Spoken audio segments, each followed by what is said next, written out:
¿Cuánto del aire que acabo de respirar fue previamente respirado por alguien más? Es una pregunta que me parece de por sí muy interesante, pero que además tiene una relación bastante directa con un tema que nos interesa mucho en estos días. Así que lo voy a conversar con mi amigo Eduardo Jagla. Hola Eduardo, ¿qué Hola Alberto, ¿cómo estás? tal? Muy bien. Acá pensando en cómo podría yo saber si estoy en una habitación, qué porcentaje de aire que estoy respirando ya fue respirado por alguien. A ver, vos decís, estás en una habitación con otra gente y el aire que vos respirás tal vez ya fue respirado por otro, y eso es lo que uno querría saber, si cuánto de ese aire fue respirado por otro. A ver, se me ocurre planteártelo de la siguiente forma. Imagínate que el aire, bueno, es transparente, pero suponete que el aire que uno exhalara, uno inhala y exhala. Sí. Suponete que el aire exhalado fuera de un color celeste, si te gusta. Ujú. Eh, Entonces, yo podría saber cuánto aire ya fue respirado por otra persona si miro el aire y me doy cuenta que no es transparente, sino que empieza a tomar un tono celestón. Y cuanto Eso quiere más decir que celestón es, más respirado fue. cuanto más celeste es, más respirado fue. Cuando es del color del aire que una persona exhala, quiere decir que todo el aire ya fue respirado. De Muy alguna bien, manera, esa sería la situación, como digo, si el aire exhalado tuviera un color. Esa sería la manera de saberlo. Que no lo tiene, sigue siendo transparente. sigue siendo transparente. Entonces, Entonces, uno busca una alternativa, o hay alguna alternativa posible a eso, y es encontrar algo que, si bien no tiene color, tiene algo que uno puede detectar eh, y que está en el aire exhalado, pero prácticamente no está en el aire puro. muy bien. Y eso es, Eso es, o digamos, el principal componente del aire con el que uno puede hacer eso es el dióxido de carbono, el CO2. En el aire puro hay relativamente poco dióxido de carbono. Digamos, de las moléculas que componen el aire, fresco, puro, afuera, más o menos una cada 2.500 apenas son de dióxido de carbono. Eso es lo que la gente llama 400 partes por millón. no, Es una cada 2.500. Cuando yo aspiro ese aire y lo exhalo, bueno, lo aspiro ¿por qué? Porque mi cuerpo necesita el oxígeno del aire para realizar un proceso que es similar al de la combustión, básicamente, donde totalmente. uno le quita energía a los alimentos y el producto de la combustión, además de la energía, es dióxido de carbono y agua. Por cada molécula de oxígeno que mi cuerpo absorbe, exhala en la respiración una molécula de dióxido de carbono. Entonces, al respirar uno transforma, respecto a este balance, transforma el oxígeno que ingresa al cuerpo en dióxido de carbono que es exhalado. ¿Y cuánto dióxido de carbono es exhalado? Bueno, del aire que uno exhala, aproximadamente una cada 25 moléculas son de dióxido de carbono. Porque hay otras moléculas en el aire, hay nitrógeno y... Hay, claro, siempre el nitrógeno es el componente fundamental, incluso queda mucho oxígeno en el aire que uno exhala, no es que no Claro, tiene no oxígeno. reemplazas todas. Algunas de las moléculas de oxígeno, el carbono se les pega y hace CO2, hace la combustión y la manda como CO2. Exactamente, se reemplaza una parte del oxígeno Sí, y queda en el aire exhalado una cada 25 moléculas que son de dióxido de carbono. Acordate que te dije que en el aire fresco era una cada 2.500. sí. Prácticamente de esa nos podemos olvidar si querés. Entonces, ese dióxido de carbono exhalado, si yo tuviera una forma de verlo, sería como decir, era como el el gas celeste que te proponía antes, Claro, porque ese gas pasó por los pulmones de alguna persona, que podría claro, haber sido yo mismo en esa habitación, ¿no? sí, Cualquiera. sí. Entonces, midiendo el Entonces, porcentaje de dióxido de carbono del aire, puedo tener una idea si, si ese aire fue exhalado. realmente, y de una manera cuantitativa muy sencilla, o sea, si vos medís el aire de tu habitación y ves que una cada 25 moléculas son dióxido de carbono, quiere decir que ese aire fue exhalado por alguien, porque es la concentración que tiene el aire exhalado. Si en Todo el cambio, aire fue exhalado. que todo, eso querría decir que todo el aire fue exhalado, el 100% del aire ya fue exhalado por alguien, y si yo lo respiro, estoy metiendo a mis pulmones aire que pasó por los pulmones de alguien más. Ahí Si está. una de cada 25 de las moléculas es de dióxido de carbono, quiere decir que todo el aire fue previamente respirado. Si una de cada 50 moléculas es de dióxido de carbono, más o menos la mitad del aire fue previamente respirado. O sea que, Exactamente. ¿no? Esa es más o menos la cuenta que uno puede hacer, que como digo es muy, muy sencilla, y te permite saber, conociendo, midiendo la concentración de dióxido de carbono del ambiente, cuánto del aire de tu habitación ya fue respirado por alguien. Ujú. Bueno, Ujú. para medir esto se necesitan detectores especiales, ¿no? Sí, se necesitan detectores, hay detectores especiales que miden la concentración de CO2 en aire, y son, por ejemplo, los que se usan en invernaderos para controlar la atmósfera, porque las plantas en realidad durante la noche emiten CO2 como una, más o menos parecido a Respira, una persona, sí. pero durante el día en realidad toman CO2 de la atmósfera y emiten oxígeno. Eso es lo que las hace La tan bendición. buenas. Es una bendición para el planeta.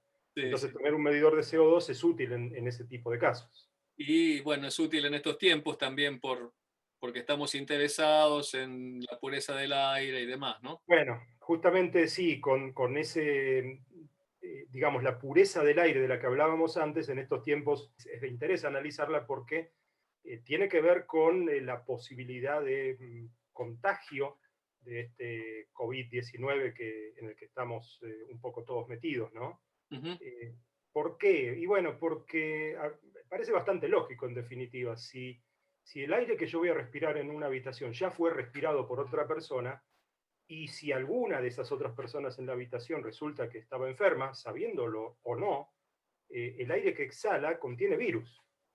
Y bueno, lo puede contener en distintas formas, ¿no? Se habló Claro. mucho de que esos virus pueden estar en ciertas partículas de saliva que son como exhaladas y que caen en 1,5 metros, 2 metros. Ese es el motivo famoso por el cual uno dice hay que mantener una distancia de 2 metros con otra persona para que no te lleguen esas pequeñas gotitas. Pero últimamente está bastante aceptado que también pueden estar las partículas de virus en gotitas todavía mucho más chicas que se mantienen flotando en el aire por mucho tiempo, horas. Así que es como si estuvieran ahí permanentemente. O sea que Y entonces, tienen la dinámica parecida al CO2. en definitiva, se comportan como si fueran casi una molécula más del aire, una partícula más del aire. Entonces van a estar ahí con el CO2, con el oxígeno, con el nitrógeno. Pero en particular respecto del CO2 tienen una dinámica que es muy parecida al CO2. En el aire fresco hay muy poquito CO2, prácticamente nada, y digamos que nada de virus tampoco.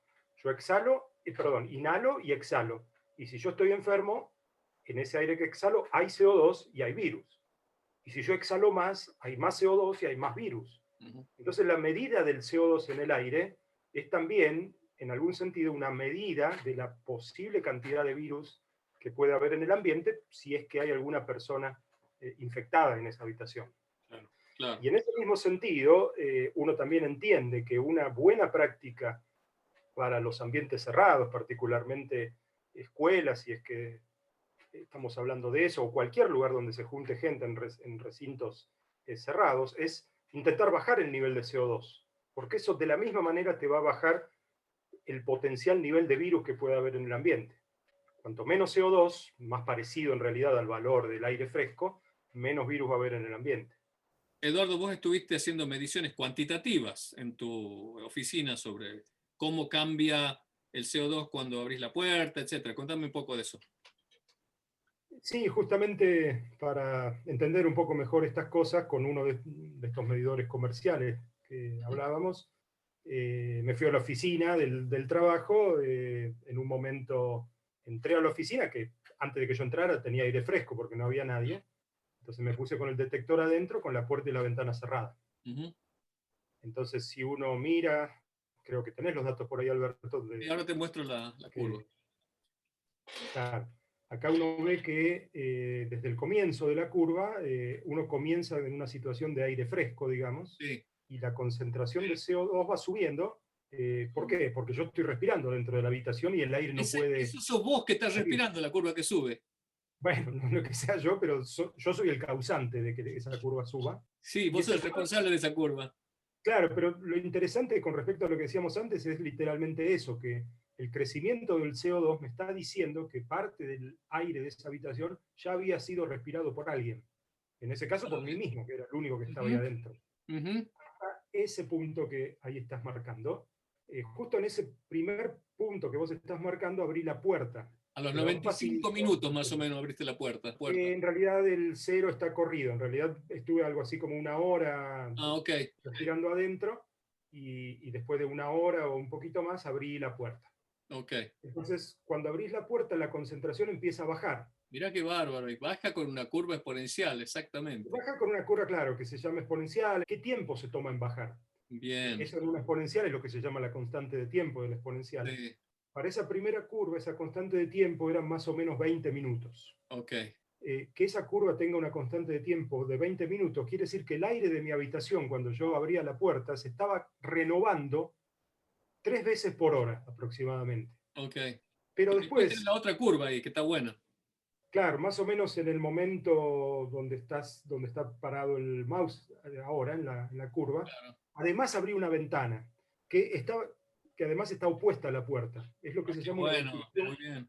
una ventilación cruzada, y es la que se sabe que son de las más eficientes para ventilar Ujú, las habitaciones, porque típicamente el aire tiende a entrar por un lado y salir por el otro. ujú. Entonces, con esa ventilación cruzada se ve claro, fíjate cómo esta Sí, curva cae más sigue rápido. siendo exponencial, pero mucho más rápida. La constante de tiempo Ujú. es mucho más chica. Maravilloso. Sí. Eran algo así como la constante de tiempo, eran 3 minutos, si recuerdo bien, o 4. Y eso quiere decir que en la habitación se estaba renovando el aire casi unas 10 o 15 veces por hora. Ese es un número que se toma como excelente, como muy bueno. Ujú, Y ujú. bueno, a ver, todo lo que decíamos, uno está interesado en el CO2, pero en realidad porque le interesa tener un ambiente seguro con respecto a la posibilidad de contagio si hubiera 2 personas en la habitación. Con, Claro. con esos valores que yo te mostraba en mi oficina, uno puede concluir más o menos que es razonablemente seguro que 2 personas estén trabajando a la vez en esa oficina. Ujú. Aunque igual esto, por supuesto, hay que tomarlo con pinzas. Esto no quiere decir que inevitablemente eh, que la probabilidad de contagio si uno de los dos está enfermo es cero al otro.